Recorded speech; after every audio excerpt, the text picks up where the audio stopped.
The crystal chandeliers cast golden light across the packed ballroom. 500 of the city's most influential people sat before me, champagne glasses raised, applause still thundering.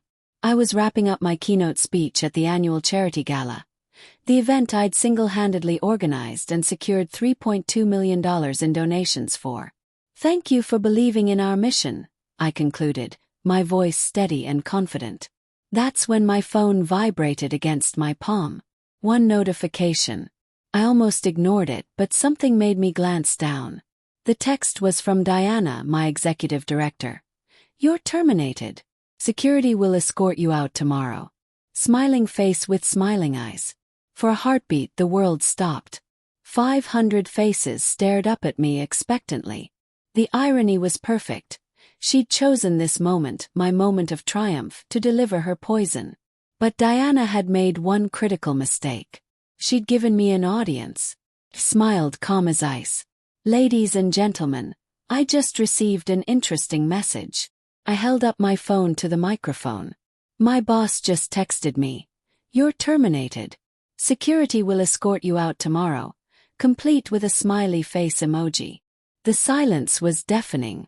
Then, from the VIP table, a voice cut through the stunned quiet like a blade. "The hell she is." It was Richard Sterling, CEO of Megacorp Industries, our largest sponsor and a man worth $2.8 billion. His face was red with fury as he stood, all 6 feet of corporate power in a $15,000 tuxedo. I joined Hope Foundation with genuine passion. After losing my mother to cancer, this non-profit's mission to provide free medical care felt personal. Diana Walsh seemed like the perfect mentor. Charismatic, connected, ambitious. "Follow my lead," she'd promised, "and I'll teach you everything." I did more than follow.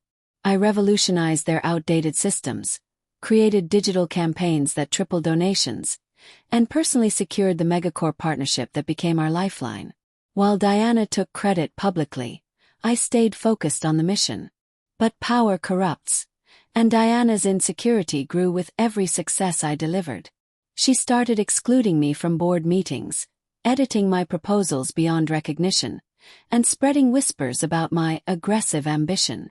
The final straw came when she tried to block me from presenting to Megacorp's board, the very partnership I'd built from scratch. That's when I realized Diana saw me as a threat to eliminate, not a colleague to celebrate. What Diana didn't know was that I'd been documenting everything for months. Every email, every contract, every conversation, including a recording of her telling our HR director, "I need to get rid of Emma before she makes me look incompetent to the board." I'd also built relationships Diana had ignored. Richard Sterling's assistant had become a trusted ally, and I'd quietly prepared for Diana's inevitable sabotage. I just never imagined she'd be foolish enough to fire me in front of our biggest donors. After reading her text aloud, I watched the room explode. Richard stood up, his voice carrying across the stunned ballroom. "If this is how Hope Foundation treats the person who saved our partnership, Megacorp is done here. Tonight." Cameras flashed. Phones appeared. Diana, trapped in the back of the room, turned ghost white as murmurs of outrage rippled through the crowd. I didn't need to say another word. I simply nodded to Richard, stepped off the stage, and walked toward the exit with my head held high. Diana cornered me in the marble lobby, her designer heels clicking frantically. "You've destroyed everything we built," she hissed. I turned calmly. "No, Diana. Built it. You just put your name on it. And now everyone knows the difference." By morning, Megacorp had withdrawn their $2.5 million partnership. 2 other major sponsors followed suit within 48 hours. The foundation she'd tried to claim credit for building collapsed in 72 hours. But the story didn't end with her downfall. Richard Sterling offered me something Diana never could respect.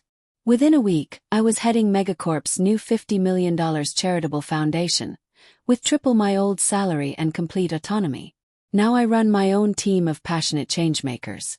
I choose who gets recognized, who gets opportunities, and most importantly, I protect people who shine bright instead of dimming their light. Sometimes I think about Diana, probably still wondering how her perfect moment of revenge became her career suicide. She thought she was ending my story in front of an audience. Instead, she handed me the microphone and I rewrote the entire script. The moral: never underestimate someone you're trying to destroy. Because sometimes they're not just ready for your worst, they're counting on it. And that's how a toxic boss's cruelest text became the best thing that ever happened to my career.